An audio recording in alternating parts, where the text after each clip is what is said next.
Hi, everybody. Thank you so much for coming back to the Citrine Path. Today, again, we have myself, Amber, and my amazing co-host. And I'm Patsy from Violet Elements. Before we get started here, we just want to share real quick that this is our journeys and our guest journey on their spiritual life and their herbal life. So, everything we talk about here, we do recommend you do your own research and definitely talk to your provider before you start any herbal remedies or home remedies. Good morning, everybody. Welcome back to the Citrine Path. I don't even remember what episode we're on now. Five, six, I think six. six. Okay. Um, so today we're going to be talking about where our medications are derived from, which I thought was super interesting researching this, and I went down a couple detours that I'll probably tell you guys about. But yeah, I was really surprised. I was too excited to hear what you have to say. Like, I looked up some stuff, but kind of the same thing I use. It quickly ran into this, into that, and then before I knew it, I wasn't on that subject anymore. Yeah, yeah, That's pretty typical for me, right. as you guys have probably noticed. Yeah. Well, and I have a feeling like we're gonna butcher like 95% of these names. So, That's me every day. well, this is true. But especially when it comes to medications, I'm like extremely bad at it. That's okay. So why don't you start off? Because I have a feeling you did way more research than I did. Well, I researched some stuff, but I didn't go too in depth because I kind of wanted to like just spark some curiosity and then allow you guys to go do your own research and stuff. Um, but the main thing that I want to point out first before we even get into any of these topics, if you are taking any of these medications, we're not saying to stop the medication and just go take the tea every day. It's not what we're trying to say. What we're trying to say is that, this is proof that these plants do have compounds that can help our ailments that we have. And most of the medications we use on a day to day basis are originally derived from plants. So there are some plants on here that I found that are poisonous, that are toxic to your body. Um, so I thought that was also something interesting for people to kind of think about. But um, there are certain compounds in the plants that they derived out and synthesized to make into the medications. So it's not saying that the whole plant is being used for all of these things. So with that being said, um, I think one that blew my mind was I seen that daily deadly nightshade was actually a plant that had a medication derived from it. I didn't write down the medication or nothing because I didn't really want to talk about too much poisonous plants, but I thought that was super interesting. And actually, so is pineapple. Pineapple, Pineapple? yeah. Brom Hmm. bromelain, I think that's how you say it. It's from pineapple. It's an anti-inflammatory. Hmm. So that makes sense Yeah, but because pineapple is good for that. But pineapple also helps because the enzymes and stuff in it with digestion. And most people have issues with their stomach and their microbiome in their stomach. So most of the time, if you help them clear up whatever's going off with their stomach, um, that helps like in other ways too. But that's cool. I didn't know that. yeah. And then let's see, foxglove. There was several medications that was derived from foxglove. And I thought that was I super did cool. come across that one too, Yeah, which because that's one of my favoriteest plants. I know. As soon as I seen that, I thought of you. Oh, Yeah. That's super cool. Well, and of course, most people probably know that um, aspirin is from willow.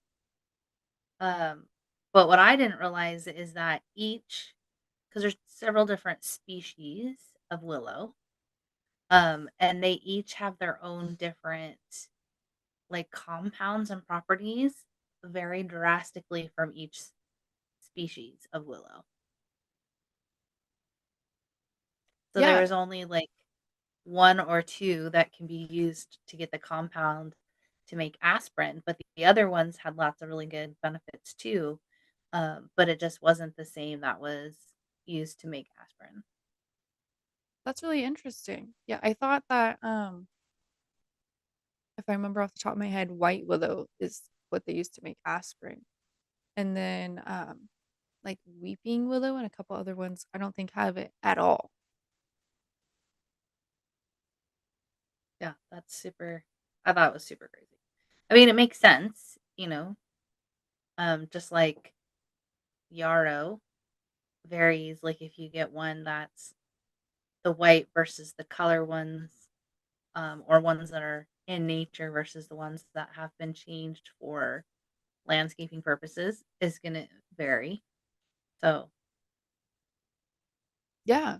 Yeah, it's completely true. And even if you look at like different species of like skullcap, the different mhm. like species of the skullcap have different compounds also. Because I remember there was somebody that was looking for the specific like genus of skullcap. Um, because it Oh, helped with like something specific. I don't remember exactly what they were wanting it for. but I do remember that because we had to go back and look up the scientific name to decide if we had the one that she was looking for that tea. Yeah. Yes. Yes, yes, yes. So one thing that I found was French lilac. It actually has multiple derivatives that have come from it. Um, like buformin and fenformin. Have you ever heard of those? I've heard of like other drugs from the same family, but I'm not particular. I don't know which ones those ones are. Yeah. But I thought it was interesting because I heard of those two and then I instantly thought of metformin because I've Yeah, heard of see, that one. yeah, Um, but buformin and fenformin had extreme side effects, I guess, from them. So they were taken off the market and then they discovered metformin um, and then started using that to lower blood sugar for type 2 diabetes. yeah, metformin. They put me on it, and mm-mm. Yeah, I did not like it. I couldn't even get up to the full dose that the doctor wanted me to take because it just made me feel so off. Like there's side effects that has to do with your stomach that is not pleasant. Um, but I didn't really experience that because I couldn't even get up to the dose I was supposed to take. I only made it to half of the dose because they literally tell you this is going to mess your stomach up. It's going to throw your body into shock, basically. So we're going to ease you into your dose. So I had to take like half a pill a day the first week, and then a full pill, and then like work my way up. And I was supposed to take 2 tablets a day, and I couldn't even get up to that. Yeah, that's crazy. That's super crazy. I Yeah, just think it's super cool that it came from lilacs, though. Like, I had that is no idea. interesting. Huh. Well, I know, so talking to some of our other family members that has, um, been on metformin too, and they said the same thing, that it interacted with them the same. So, I mean, it's one of those things, it might work great for some people, but clearly for our family, it was a no-go. Hmm. Um, and so I did some research and found, um, berberine, which is a plant supplement, that is supposed to work really well, but the pharmacist did say that it works well as like to use with metformin. Um, but then again, if you can't use metformin, it can be used separate. Um, but again, like talk to your pharmacist, talk to your doctor, because everybody's is different, and that's part of what we're figuring out is that stuff that worked for me isn't going to work for other people. Um, I go to the doctor, my stuff is normal, but clearly I don't feel good. And so that's what started me on all of my journey of this was to find something that would help me feel better. Because even though I might not be as sick as some other people, if you don't feel good, that's not the point. The point is to get healthy, feel good, and enjoy your life. Yeah, 100%. Yeah, and I think that's an interesting point that you pull up because just because you like read in all the books that this herb or medication or yoga practice or whatever you're looking up says it's going to help all these other people doesn't mean that's exactly what's going to help you. So just because if one thing doesn't work, don't give up. Try two or three more things and find something that works for you. Because everybody's DNA is different, everybody's genetic makeup is different, and everything's going to affect everybody in a completely different Mhm. way. So let's go back to what we were talking about, the willows. Yeah. So one of the things that I came across, because I had to look up like the facts of it. Anyway, so with the willow, so in 1763, Edward Stone was the first one to isolate the active ingredients that has since been used to turn into what we know as aspirin. Hmm. But originally, he was interested in it for his anti-clogging properties. Anti-clogging properties. So, yeah, so when most people have like a bleed injury or internal bleeding or something like that, they'll tell them not to take aspirin because it increases bleeding. So that would be a part of it that's an anti-clotting properties in it. Huh. But because of that, this basically like the side effect of using it as an anti-clotting is that it relieves pain symptoms. That's interesting. I did not know that. Yeah. That's super interesting. Huh. I did see, I was looking up and I'm obsessed with like ancient Egypt and all those weird, like, yeah. So I figured out that actually in ancient Egypt, they found Yep. hieroglyphics. There you go. Hieroglyphics. Um, talking about how they used willow and myrtle to treat pain and fever.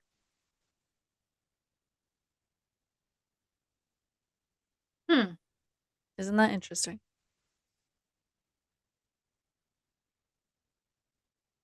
Now I'm gonna have to look up myrtle wood. I know, right? I gotta look up more of like where they found it and how they know that that's how they were talking about. Yeah, Mm. that's interesting. Well, like cocaine, how it comes from the coca leaf plants. Mm. Um, I did find it funny that so there used to be a show that was on TV, and I really enjoyed it, but it wasn't on for very long. And then whenever I kept asking other people about it, apparently I was like the only one that was watching it. So maybe that's why it's not on the air anymore because nobody knew what I was talking about. Um, but it was about these like doctors that were like similar to Doctors Without Borders. They were in I don't even remember what country they were in, but where cocoa farming was like the big thing. Like they were on like an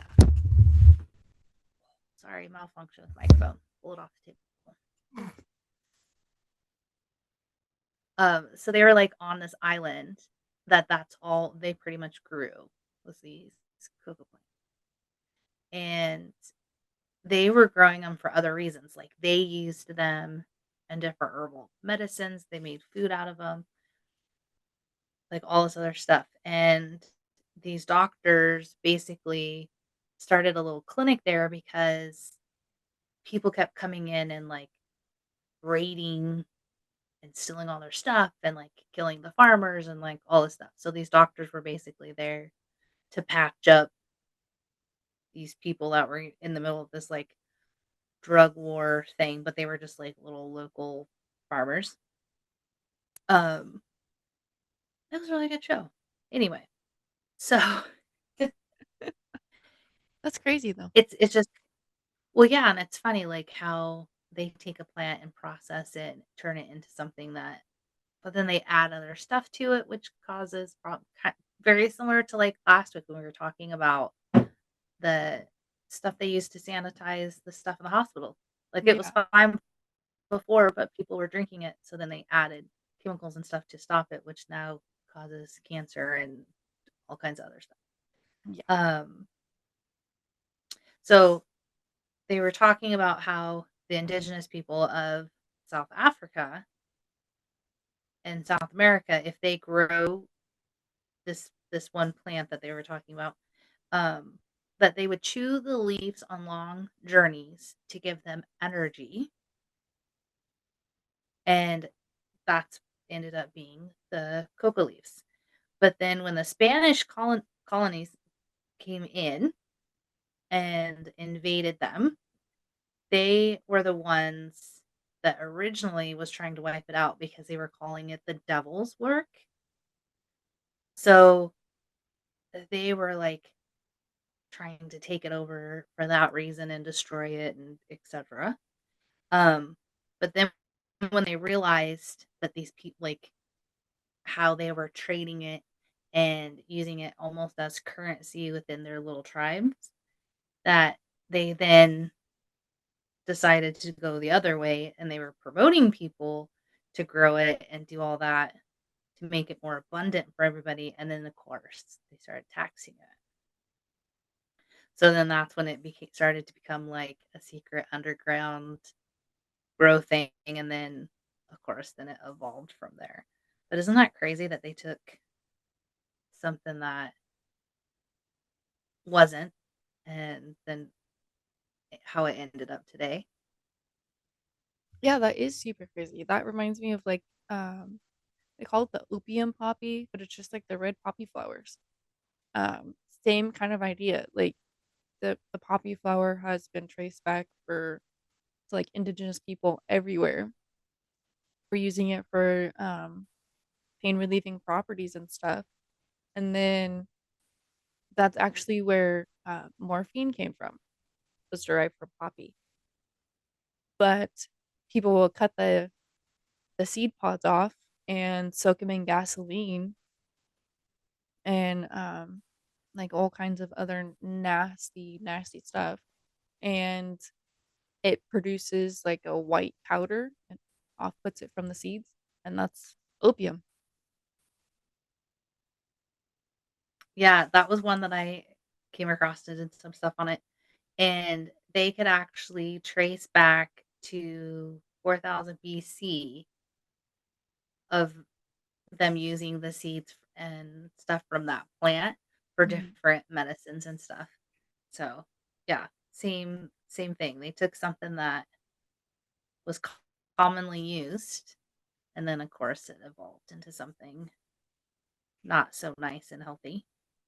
Yeah. And then had so much like pain from it. Those, farmers getting tortured and all kinds of craziness.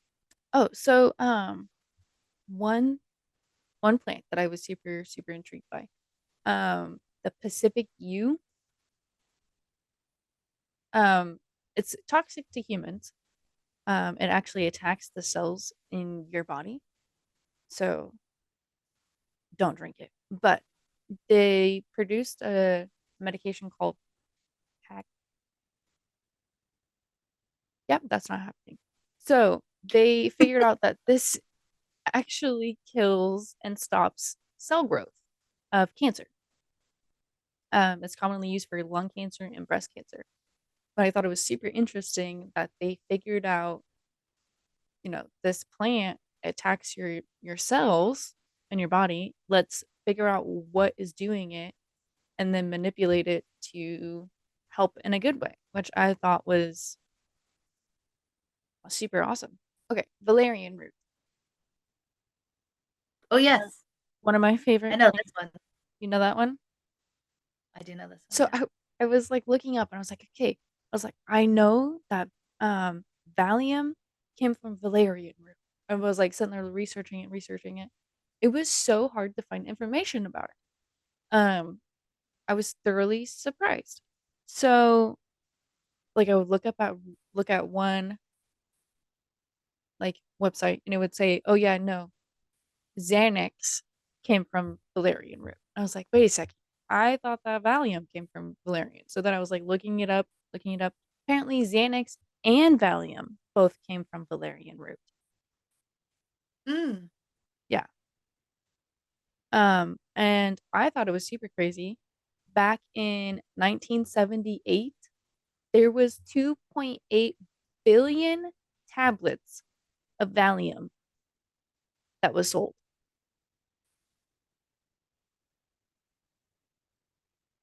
That's a lot of Valium. that is crazy. Yeah, 2.8 billion tablets in 1 year. There was one I was looking when I was looking it up last night. Um, there was an article that was talking about like the Greek origins of valerian root, and it was extremely interesting. Hmm. Let me see if I can find it. Well, while you're looking that up, I'll tell you about one of my favorite plants. And this isn't really a medication drive from it. I just like to talk about it because I think it's funny. Um, so there was a well, okay, so this the whole idea of the snake oil thing. Mm-hmm. So there was a gentleman, and I could never remember his name, and I apologize for that. But he was living in the United States, but next to uh indigenous village, and ended up getting bit by a snake, and the locals treated him, and it ended up being with some type of tonic or a tincture that was made from echinacea, and he thought it was just amazing, and then he was, like, trying to, like, figure out what it was and learned what they had done, and so they ended up telling him and, like, sharing him with him that it was this flower that grew in the field, and then they started telling him, like, all of the stuff that they used the echinacea for, and so this guy got, like, super excited about it and took some with him on his travels, and then was, like, helping people and giving it to people on his travels, like, along the way that he'd found people that needed it and etcetera. Um, so then he started calling it snake oil or snake tonic or something along those lines, and he would sell it to people. So it's like the traveling salesman that would sell the stuff that was snake oil. Um, but there was this gentleman, his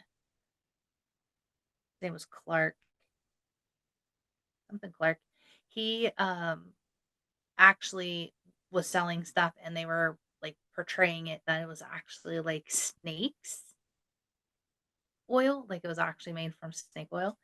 And so they did some testing and stuff on it, and come to find out it had like no part of snake in it. So they think that some of the original stuff literally was the echinacea oil that they were calling snake oil, got looped into that. But they did find that snake oil has a high abundance of omega 3s, Oh. and in Chinese medicine, they have a particular water snake that has an unusual high amount. So in Chinese medicine, they really do have a product that's made out of snake oil, and they literally boil the snakes and then collect the oil that's off the top surface of the water, and then that's what they use, and it's extremely high in omega-3s. So they think that because about that time was when there was a high level of immigrants from China, building the whole railroad, um, mining, all of that stuff. And so they think that it was a cross between the 2 is what came up with the whole snake oil part, and then you hear people talk about it now that, like, it's the tonic to cure all, and, like, so I just think it's funny how one thing can evolve into another. Again, with that telephone chain gang, again, like, it started as one, and then somebody heard, like, "Oh, well, this is supposed to be new," so then they tried to reproduce it without having the same knowledge, and then it just, like, kept going. But I found it interesting that this water snake in China has high levels of omega-3, and most people are deficient in it. So, of course, it's gonna make you feel better. Yeah, no, that is super interesting. And omega-3 helps like your brain function and all kinds of stuff. So, yeah, that's super interesting. I didn't know that. There's a new TV show Yeah. called Snake Oil now out. That's a pretty cool show too. What was So, it about? they okay, so like people have to pitch businesses and like Oh, they're outrageous businesses and then you have to guess like which one's wrong. It's pretty comical. well, that's funny, like, 2 truths or, 2 lies and a truth? Yeah, but business style. So they'll like roadkill flavored beer and like Oh, craziness. Yeah, that's a real company, by the way. I was gonna say that's so ridiculous, it's probably real. Yeah, that one's true. So I found what I was looking for the valerian root. So valerian is derived from the Latin word valere, which means to be in good health. Valerian root, coincidentally known as I gotta scroll. Plant Valium, are the root of the valerian officinalis plant. It's been used across the globe for sedative, hypnotic qualities to aid with insomnia or anxiety. I just thought it was interesting. The Latin word valere is to be in good health. I thought that was super interesting. Hmm. Yeah. Let's see. Do I have um yeah, there's so many plants for that have came like medications that came from plants. We got 5 minutes left. So on a little side tangent that I went down looking all this stuff up, I have to tell you guys about. So acetaminophen, right? Typical Tylenol. It's derived from coal tar. Did you say tar? Tar, coal tar. It's like I found out that they take coal and then they bring it to high temperatures in a no oxygen deficient area, and it produces like this black goo off of it, and that's where acetaminophen originally was derived from. And then they synthesized it from there and all kinds of other stuff. But yeah, coal tar.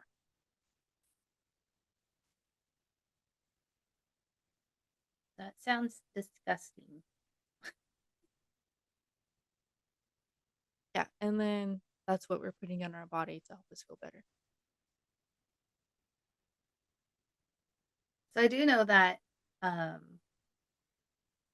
of course, I again, not a doctor, don't know all the science behind stuff, so do your own research, but, that Tylenol and ibuprofen, of course, don't solve the problem, but ibuprofen is an anti-inflammatory properties, where Tylenol basically just tricks your body to think it's not in pain.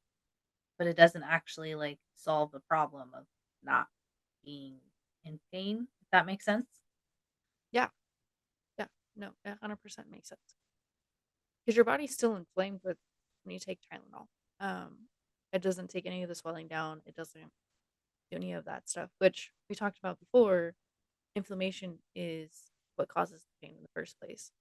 Um, it just acetaminophen or Tylenol just cuts off the brain receptors in that area. So, um, my husband, he's has a crazy story about him getting hurt, and we'll have him on one day for him to tell his story. But we did a lot of research about trying to like figure out how to manage pain, especially chronic pain. Um, and your brain receptors, whenever you get hurt and you constantly take like opioids or other pain medication to handle it, it actually causes the brain receptors to be more irritated and to be inflamed. So whenever you come off of that medication, it actually makes you feel worse. You feel more pain because then all of a sudden it goes from not having any receptors, nothing's being connected, to all of a sudden it's like flaming hot pain.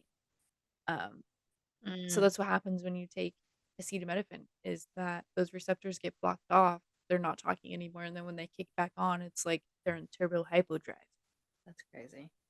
Um, not to keep going back and forth, but, um, there was this they call him a folk doctor, um, but his name was HCF Myers, and he was from Nebraska, and he might have been the guy originally that had done it, but I can't find his name linked to the original story about the native and indigenous treating him for the snake bite.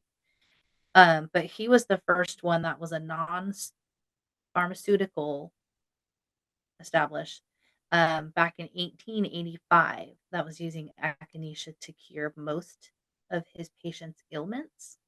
And he referred to it as a blood purifier because he thought that it was purifying the blood, and that's why it was helping everybody get better, because if you had pure blood that was, uh, absent of disease,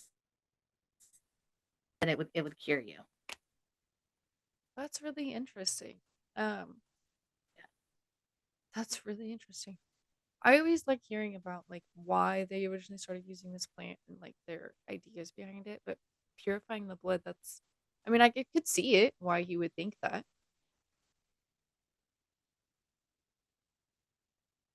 Yeah, it's so interesting. That is super interesting. Um, oh, so we got less than a minute left.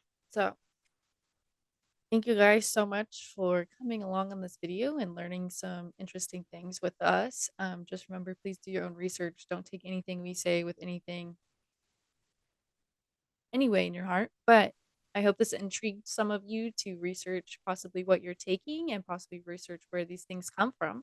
And I can't wait to see what we're going to talk about next week with you guys. So have a great rest of your week, and we will see you next week. Remember, we do not treat, cure, or diagnose any illness. So if you have any questions about anything we talked about today, please reach out to your provider. So we are always so honored and blessed that you spent your time with us, and we can't wait to visit with you next time. So please come back and visit us, but until then, go forth with love and intentions.